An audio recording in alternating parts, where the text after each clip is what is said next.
राधे राधे गुरुजी। राधे राधे। मैं बोलना चाहती हूँ सबसे पहले that you are the best, because मैं ऑनेस्टली हमेशा से खुशी रहती थी। मैं बहुत ज़्यादा स्मोक करती थी, दारू पीती थी, नॉनवेज खाती थी और कहाँ से हैं आप? मैं पुणे से हूँ। पूना? हाँ जी। पुणे से, ठीक है। और मैं आई थिंक 1-1.5 हफ्ते पहले भी आई थी। मैं जिस दिन यहाँ आई उसी दिन आप चले गए एंड मैं वापस चली गई थी पुणे 3 दिन पहले। और मुझे इतना अजीब लग रहा था वहाँ पे जाते ही, मैंने बोला I want to go back, you know, because मुझे गुरुजी से मिलने, मेरी मॉम ने बोला तू पागल हो गई है। मैंने बोला it's okay, I want to go. और मुझे आई डोंट नो जितने लोग देख रहे हैं, मुझे इतना बताना है कि मैं खुद भी लाइव स्ट्रीम करती हूँ, जैसे आपका कथा और सब कुछ यूट्यूब पे आता है, तो मैं खुद भी लाइव स्ट्रीम करती हूँ। लाइव स्ट्रीमिंग ऐप्स होते हैं, वहाँ पे मैं आपका लाइव दिखाती हूँ। बिकॉज लोग इतने फ्रस्ट्रेटेड है ज़िंदगी में कि नॉर्मल लाइफ में तो ऐसे भी लड़ते रहते हैं एक दूसरे से, और फिर ऐप्स ढूंढते हैं जहाँ पे वो किसी और को मिल सके ज़िंदगी में पीस पाने के लिए, और फिर वहाँ के उनकी लाइफ में भी और कंफ्यूज हो जाते हैं। तो जब मैं आपके कथाएं, आपकी बातें वहाँ पे लोगों को सुनाती हूँ तो वो लोग भी मुझे बोलते हैं कि मैं पागल हो गई हूँ। लेकिन वहाँ पर उस ऐप पे 80% अंग्रेज़ हैं, बिकॉज यूएस, ऑस्ट्रेलिया, वो सारे लोग ज़्यादा सुनते हैं। और आपकी कथाएं सुन सुन के मैं उनको भी लिटरली ज्ञान देने लगी हूँ। जो बात आप बोलते हैं वही चीज़ मैं उनको रिपीट करती हूँ। आपकी सत्संग की सारी चीज़ें ऑलमोस्ट मेरे हर एक लैंग्वेज में, आई थिंक पूरा दिन उठने से लेके सोने तक, फ्रेंड से बात करो, मम्मी से बात करो, बुआ से बात करो, बस आप ही की बातें चल रही होती हैं। और वो लोग मुझे बोल रहे हैं कि बेटा तेरे से तो अभी इतना सीखना मिल रहा है, हम ही इतना नहीं सीखे। और जैसे आपने बोला कि अभी हम लोग का जो फॉरेन जो कल्चर आ गया है और जो एजुकेशन है, जो हमारा पुराना एजुकेशन था वो तो ऑलरेडी चला गया है। और फिर जब ये सारी बातें सुनती हूँ, मैं भगवत गीता सुनती हूँ, मैं भगवत गीता सोते सोते भी उठती हूँ तभी भी चालू होता है, बिकॉज आई थिंक 18 घंटे का यूट्यूब पे है भगवत गीता, और वो सुनते सुनते मैं सो जाती हूँ, सुनते सुनते उठती हूँ। और आई थिंक मैंने उसको 6-7 बार सुन लिया है पूरा, और वो एज अ प्रैक्टिस ही हो गया है। और इवन जब मैं फ़्लाइट में आ रही थी और मैं यूट्यूब पे दूसरी चीज़ें देख रही थी, तो मुझे ऐसे लग रहा था कि लाइक एक नॉर्मल गाना भी ऐसे लग रहा था कि अब नहीं सुनना है, सिर्फ राधे राधे सुनना है। और जब मैं यहाँ से पुणे गई, मैंने देखा सब लोग अपनी अपनी चीज़ों में इतना बिजी हैं, फ़ोन में बिजी हैं, आपस में एक दूसरे के साथ बिजी हैं। लेकिन यहाँ पे इस जगह की जो हवा है, सब लोग ये आपको राधे राधे बोलेंगे। आप 5 स्टार में जाओ या आप नॉर्मल ठेले पे जाओ, आप कॉल करो रिसेप्शन पे, सबसे पहले राधे राधे बोलेंगे, उसके बाद आगे कॉन्वर्जेशन स्टार्ट होती है। तो इट्स जस्ट सो पॉजिटिव। आपकी बातें जैसे आप बोलते हैं कि मम्मी नहीं बोलना चाहिए, पापा नहीं बोलना चाहिए, यू नो, मैया कहो, पापा मतलब पाप, तो मैं पिताश्री बोलने लगी हूँ मेरे डैड को।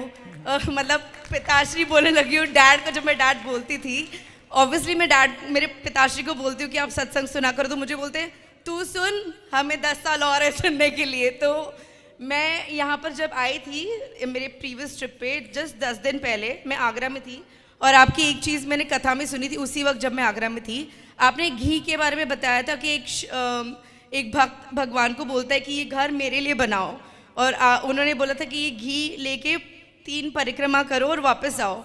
और फिर बोलता है अब बता तूने कितनी बार मुझे याद किया।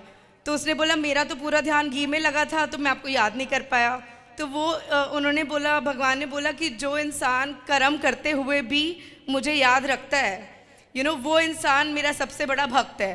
तो जब मैंने ये बात अपने डैड को बताई, बिकॉज मेरे डैड आने के लिए तैयार नहीं थे यहाँ पर, तो मैंने उनको वीडियो कॉल पे ये बात बताई। और मेरे डैड पता नहीं क्या हो गया उनको, बिकॉज मेरे डैड बोले थे मैं यहाँ पे बैठ के ही कर रहा हूँ राधे राधे।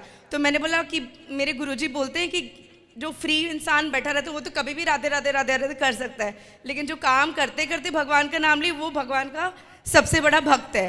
तो मैंने उनको बोला आपको यहाँ आना है। और मेरे डैड लिटरली, मैं इतने, आई एम 36 गुरुजी, और मैं इतने सालों में मैं जब भी मेरे डैड को कुछ बोलती हूँ जवाब ना ही आता है, और मतलब सामने बैठ के कन्विंस करना जवाब ना आता है। और जब मैं वहाँ पे ये कहानी उनको सुनाई मेरे डैड को, और मेरे डैड इतने ज़िद्दी, वो इंसान ने बोल दिया मैं कल सुबह ट्रेन लेके आ रहा हूँ, और वो यहाँ थे। और हम लोगों ने सब जगह साथ में दर्शन किया, सब कुछ किया। और जितने भी लोग यहाँ पे देख रहे हैं, you know, I just want to say कि ये बहुत ही अलग फीलिंग है, यू नो। मतलब एक ऐसा फीलिंग है कि मतलब जैसे मैं स्मोक वो करती थी तो मुझे बहुत अनहेल्दी फील होता था, एनर्जी नहीं होती थी बॉडी में। अब कुछ ना करने के बाद भी मन नहीं करता है। मैंने तुलसी की माला लगा ली है और अब मेरा ऐसे कभी कभी ये थॉट भी आता है ना कि ये करना है, मुझे ये फूकना है या मुझे ये पीना है, तो मुझे ऐसे लगता है कुछ है यहाँ पे जिसने मुझे रोक के रखा है कि नहीं तू नहीं करेगी। और मैं अपने फ्रेंड्स लोग को भी ये बोलती हूँ कि दो चीज़ें हैं जो तुम्हारे साथ लड़ती रहती हैं, एक जो तुम्हारी बुराई है जो तुम्हें ऐसे करने पे मजबूर करती है, और एक तुम्हारी अच्छाई है। अब तुम देखो, तुम अगर अपनी बुराई से भी नहीं मतलब अगर हार सकते, जो तुम्हारी बुराई है, जैसे तुमको बोलता है कि इतना ठंडा मौसम है, इतनी ज़बरदस्त हवा आ रही है, एक सुट्टा और एक चाय तो पी लेते हैं, लेकिन फिर जैसे ये फीलिंग मुझे बहुत बार आती थी। और यहाँ पर भी जब मैं आई तो आई वाज लाइक मौसम इतना ज़बरदस्त है, मैं नीचे आई थी कुछ सामान लेने, मैंने बोला कोई नहीं देख रहा है, एक सुट्टा तो मार ही लेती हूँ। फिर उसके बाद पता नहीं क्या फीलिंग आया, लेकिन मैंने बोला जो मुझे रोक रहा था, क्योंकि मैंने स्मोकिंग छोड़ी थी पहले जी, बट फिर से मैं वापस से स्टार्ट कर देती थी, फिर छोड़ती थी, फिर स्टार्ट करती थी। लेकिन इस बार आई थिंक 3 महीने से no smoking, no drinking, no nonveg. Indians को तो छोड़, मैं गोरों को भी ज्ञान देने लग गई हूँ अब। मैं एक गोरों के साथ बैठ के बात कर रही थी तो मैं उनको बोल रही थी कि नॉनवेज नहीं खाना चाहिए, तो वो मुझे बोल रहे वेजिटेबल भी तो ब्रीथ करता है तो क्यों नहीं खाना चाहिए। तो मैंने फिर वापस से आपकी ज्ञान बोली, मैंने बोला वेजिटेबल्स को आप किचन में काटो, देखो कितना फ्रेश खुशबू आएगा, नॉनवेज को काटोगे तो कितना गंदा स्मेल आएगा कि नहीं। और फिर मैंने हाँ तो वो क्या हो गया, वो तो फिर हम थोड़ी काटते हैं। तो मैंने बोला अपनी फैमिली को लेके जाओ, पूरा दिन बैठ के फल फ्रूट निकालो, किसी भी एक इंसान को पकड़ लो, उसको बोलो बैठ के प्लकिंग करना है, वो कर सकेगा। लेकिन किसी भी इंसान को पकड़ के उसको छुरी दे के बोलो उसको मारना है, और ये देखो मार सकते हो। और भले तुम खाते हो, पूरे फैमिली को अगर एक ऐसी रूम में मैं रख दूँ जहाँ पे मुर्गियों को कंटिन्यूसली पूरा दिन काटेंगे, तुम खुद तो पहले तुम्हें उल्टी आ जाएगी या तुम बेहोश हो जाओगे जबकि तुम खाते हो, फिर भी तुम ये नहीं देख पाओगे, बिकॉज कहीं ना कहीं एक गिल्ट लगेगा तुम्हें कि ये हम क्या कर रहे हैं।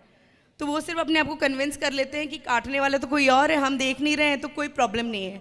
लेकिन जब ये खुद बैठ के देखेंगे तो उनको रियलाइज़ होगा कि ये कितना पेनफुल है और ये नहीं करना चाहिए। सो मतलब इतनी सारी बातें कि मैं आई कांट स्टॉप बिकॉज इतनी सारी बातें मैंने सीखी आपसे, और मैं वही सारी चीज़ें हर बार रिपीट करती रहती हूँ, सब लोग को बोलती रहती हूँ। एंड इट्स अमेजिंग गुरुजी, और मुझे गुरु मंत्र भी लेना है आपसे। कल ले लीजिएगा। और आश्रम में माताओं के दर्शन किया आपने? हाँ जी, मैं गई थी और मम्मी पापा को ही बोला था, लेकिन मम्मी पापा सर्दी में इतने काँप गए थे, बिकॉज पुणे में तो ऐसा मौसम होता नहीं है, तो उन्होंने बोला नहीं तू जाके आ। मैं गई थी, सारे सब सोए थे तब, बिकॉज ऑलरेडी बहुत ज़्यादा ठंड थी। बट बाहर से देख के इतना अच्छा लग गया गुरुजी। और मुझे ये भी बोलना है कि मुझे पता है, बिकॉज मेरे फॉलोअर्स बहुत सारे हैं और मैं ये सब चीज़ें कन्विंस कर रही हूँ लोगों को हर तरीके से। अच्छा मैं है, ब्रीडर सबको हूँ, आप अच्छा बना रहे हैं, बहुत अच्छी बात है। मैं एक ब्रीडर हूँ गुरुजी। मतलब मुझे पता है कि ये आपको पसंद नहीं आएगा, बट मुझे डॉग्स बचपन से बहुत अच्छे लगते हैं, तो मैं डॉग्स सेल भी करती हूँ उस इंटेंशन से नहीं कि ये मेरा बिजनेस है, बस उस इंटेंशन से कि जो डॉग्स रखने वाले लोग होते हैं ना, वो ऑटोमेटिकली फिल्टर्ड लोग होते हैं, वो इमोशनल होते हैं, तो अच्छे लोग ऑटोमेटिकली मिल जाते हैं। आजकल की दुनिया में तो वैसे लोग मिलते हैं नहीं, पड़ोसी को नहीं जानता, कौन क्या कर रहा है किसी को नहीं पता। पहले के ज़माने में तो फिर भी नानी दाल चावल बना लेती थी, यहाँ से रोटी सब्जी बन जाती थी, रोटी सब्जी यहाँ आ जाती थी, दाल चावल वहाँ चले जाते थे। लेकिन यहाँ पे तो आजकल कुछ भी नहीं होता है। तो डॉग्स वाले जो लोग होते हैं ऑटोमेटिकली फिल्टर्ड होते हैं, तो अच्छे होते हैं। बट मुझे ये चीज़ करना है कि जो आपने बोला था छोटी गाय जो हम रख सकते हैं घर में, अगर मुझे कोई कांटेक्ट मिल जाए जो वो सेल करते, तो मैं वो प्रमोट करना चाहती हूँ। अगर मुझे कोई आके बोलेगा कि मुझे एक डॉगी लेना है, मैं उनको बोलूँगी आप एक गाय ले लो और आई वुडंट माइंड। अभी वो छोटी वाली जो गाय है ना, बहुत कम मात्रा में है, बहुत तेजी से वो बढ़ेगी। हाँ जी, और फिर सबको प्राप्त होगी वो। और गुरुजी मेरा एक फार्म हाउस भी लिया है मैंने, जो काफ़ी बड़ा है, और मेरा मन है कि मैं वहाँ पे यही करूँ कि गौशाला बनाइएगा, गायों की हाँ, सेवा कीजिएगा। हाँ जी, थैंक यू गुरुजी। खुश रहिए, सुखी रहिए। देखिए कथा से कितना बड़ा प्रभाव है। हमारी बहन सिगरेट सब पीती थी,